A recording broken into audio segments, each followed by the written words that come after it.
Well, things are about to get very interesting in Europe because for the first time in history, a NATO member is shifting away from the European Union and instead declaring that its future is with China and the BRICS alliance. Make no mistake, this is all part of an unraveling that we are seeing across Europe as the war in Ukraine is nowhere close to being over and in fact is escalating by the day, to the point where we could now see Western troops soon fighting against their Russian counterparts in Ukraine. Just look at what has happened since Joe Biden authorized Ukraine to use US missiles and strike Russian territory. For the first time in history, the Kremlin has now declared the United States an enemy, and now Putin has publicly stated that Russia can provide long-range weapons to strike Western targets. Кто-то считает возможным поставлять такое оружие в зону боевых действий для нанесения ударов по нашей территории и создания проблем для нас, то почему у нас нет права поставлять наше оружие такого же класса в те регионы мира, где будут наноситься удары по чувствительным объектам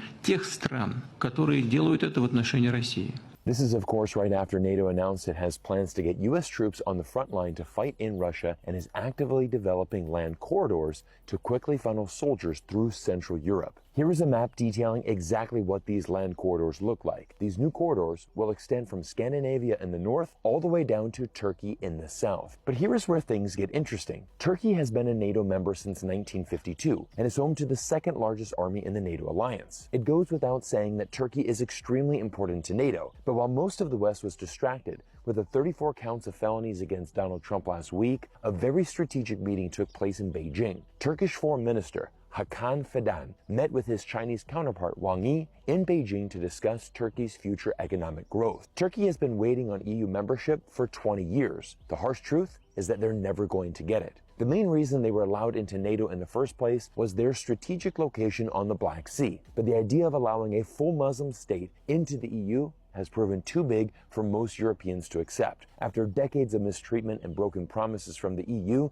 Turkey is now ready to move in a new direction and shift its future to China and other BRICS countries for better economic prospects. In fact, those were the exact words of the Turkish foreign minister who said that China-led BRICS alliance could offer Turkey a, quote, good alternative to the European Union. Now, in reality, I don't blame Turkey at all for wanting to switch alliances. Europe has been in a massive decline over the past few years and are facing a difficult future as they try to find their position in our new multipolar world. The reality of this situation was highlighted in this article, Will Europe Be the World's Biggest Loser?, which highlights Russia's war against Ukraine, the Sino-American rivalry, and the rise of new middle powers is spurring a profound reorganization of international order that will leave Europe at a distinct disadvantage. We actually did a full deep dive on the decline of the German economy and how blindly following the US government's wishes has resulted in a record 2 out of 3 German companies moving at least part of their company abroad. The future of Europe is indeed very gloom. And if you want to learn more, stay tuned to the end and I'll link that video for you to watch. But for now,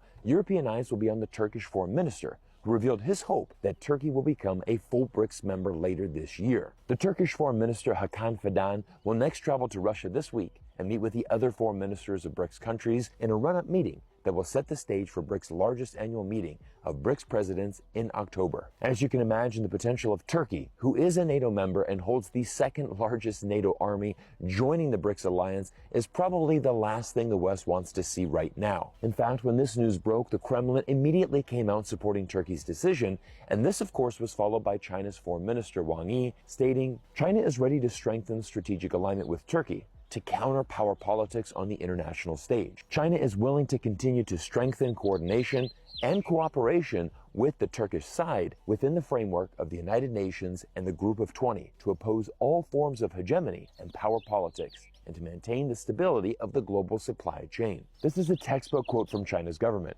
who once again sees Turkey's ascension into the BRICS alliance as a very strategic move. China and Russia are the 2 most prominent BRICS members, and once again, we'll see an important meeting between all presidents of BRICS member states this October in Russia. The BRICS organization will launch its own currency for international trade and make a formal decision on which new countries will be admitted into this popular BRICS alliance. Kremlin spokesman Dmitry Peskov said last week there are more than 40 countries expressing interest in joining BRICS, and which countries will be admitted to the group will be the primary agenda of October's annual meeting. This article from Tribune reveals that 7 new nations are eyeing BRICS membership in 2024, and those countries include Cameroon, Pakistan, Sri Lanka, Syria, Thailand, Venezuela, and Zimbabwe.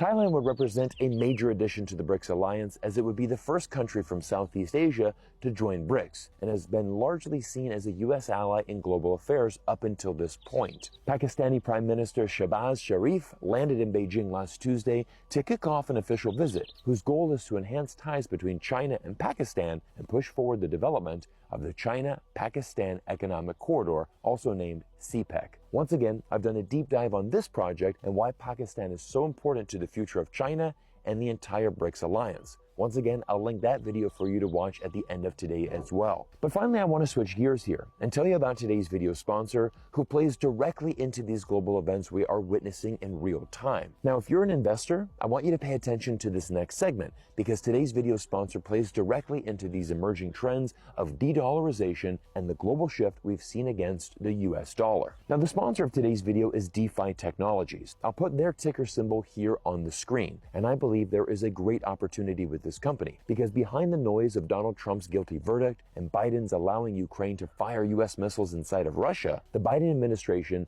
just vetoed Congress's crypto custody, which will restrict U.S. citizens' freedom in transacting in crypto, once again resulting in more government overreach from the Biden administration. But here is the incredible thing. This shift has given an opportunity for Donald Trump, who, despite the guilty verdicts, will continue his run towards the White House this November. No surprise here, Trump is now taking a favorable position with crypto and is even discussing with Bitcoin experts if the cryptocurrency could be used as a solution for the $35 trillion national debt. Now, the opportunity with DeFi Technologies is special because we have a profitable, growing, and undervalued company with brand recognition and a huge competitive advantage. Now, one of my favorite people I follow on Twitter is Anthony Pompliano. He is one of the most knowledgeable crypto investors and insiders, and Pomp, which is what he is known by in the crypto world, founded Reflexivity Research, which is a subsidiary of DeFi Technologies, today's show's sponsor. Here is what Pomp had to say about DeFi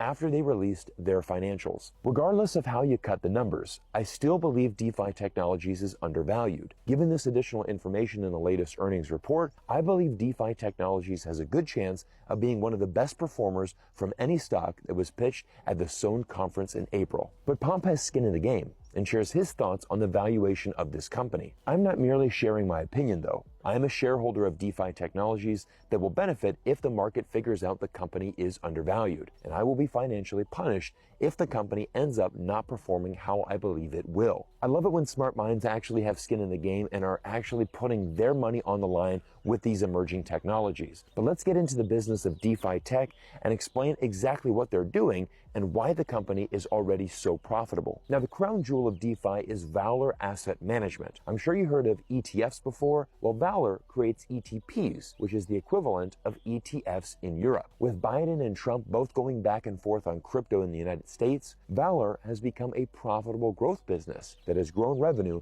78% in the last year and currently has over $600 million in assets under management. Investors in traditional markets and on Wall Street want exposure to potential 10x to 100x opportunities just as much as crypto investors do. And this is exactly what Valor is doing and why they've been able to attract meaningful capital to their ETPs. Now let's look at the most recent earnings report, and DeFi Technologies achieved its strongest financial quarter to date. Total operating revenues were $13.4 million for Q1 2024, which is nearly 4 times more than the $3.6 million reported in the same quarter of 2023. This company continues to grow and expand very quickly, and I think given the geopolitical trends of countries moving away from the US dollar and the rise of de-dollarization, this company will receive additional tailwinds to continue help it grow. Valor's assets under management has grown more than 800% from December 2022 until today. There are very few businesses in the world